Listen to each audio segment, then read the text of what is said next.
ಎಲ್ಲರಿಗೂ ಇವತ್ತು ನಾನು ಮಸಾಲಾ ಫ್ರೆಂಚ್ ಫ್ರೈಸ್ ಯಾವ ಥರ ಮಾಡೋದು ಅಂತ ತೋರಿಸ್ಕೊಡ್ತಾ ಇದ್ದೀನಿ. ಕಾಮನ್ ಆಗಿ ಎಲ್ಲರೂ ಫ್ರೆಂಚ್ ಫ್ರೈಸ್ ತಿಂದೇ ಇರ್ತೀರಾ, ಅದರಲ್ಲಿ ಏನು ಡೌಟ್ ಇಲ್ಲ.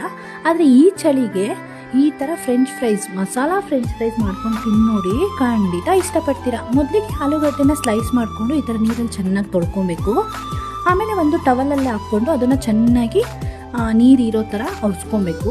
ಮತ್ತು ಇನ್ನೊಂದು ಬಟ್ಲಿಗೆ ಒಂದು 3 ಟೇಬಲ್ ಸ್ಪೂನ್ ಆಗೋಷ್ಟು ಕಾರ್ನ್ಫ್ಲೋರು, ಮತ್ತು ಒಂದು 1/4 ಟೇಬಲ್ ಸ್ಪೂನ್ ಆಗೋಷ್ಟು ಗರಂ ಮಸಾಲ, ಮತ್ತು ಒಂದು ಚಿಟಿಕೆ ಆಗೋಷ್ಟು ಅರಿಶಿನ, ಮತ್ತು 1 ಟೇಬಲ್ ಸ್ಪೂನ್ ತುಂಬ ಶುಂಠಿ ಬೆಳ್ಳುಳ್ಳಿ ಪೇಸ್ಟ್, ಮತ್ತು 1 ಟೇಬಲ್ ಸ್ಪೂನ್ ತುಂಬ ರೆಡ್ ಚಿಲ್ಲಿ ಪೌಡರ್ ಹಾಕ್ಕೊಂಡು, ಮತ್ತು ರುಚಿಗೆ ತಕ್ಕಷ್ಟು ಉಪ್ಪು ಹಾಕ್ಕೊಂಡು ಚೆನ್ನಾಗಿ ನೀರು ಹಾಕ್ಕೊಂಡು ಕಲಿಸ್ಕೊಳ್ಳಿ.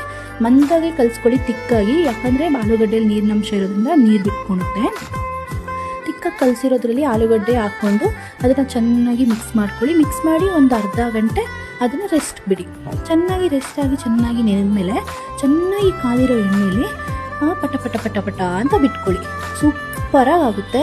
ಈ ಥರ ಬ್ರೌನ್ ಕಲರ್ ಶೇಡ್ ಬಂದಮೇಲೆ ಅದನ್ನು ತಕ್ಕೊಂಡು ಒಂದು ಬಟ್ಲಿಗೆ ಹಾಕ್ಕೊಂಡು ಉಪ್ಪು ಖಾರ ಎರಡು ಮಿಕ್ಸ್ ಮಾಡಿರೋ ಪುಡಿನ ಅದ್ರ ಮೇಲೆ ಹೀಗೆ ಚಿಮ್ಸ್ಕೊಂಡು ಅದನ್ನು ಶೇಕ್ ಮಾಡಿಕೊಂಡು ಒಂದು ಪ್ಲೇಟಲ್ಲಿ ಸರ್ವ್ ಮಾಡ್ಕೊಂಡು ತಿಂತಾಯಿದ್ರೆ ಸೂಪರಾಗಿರುತ್ತೆ.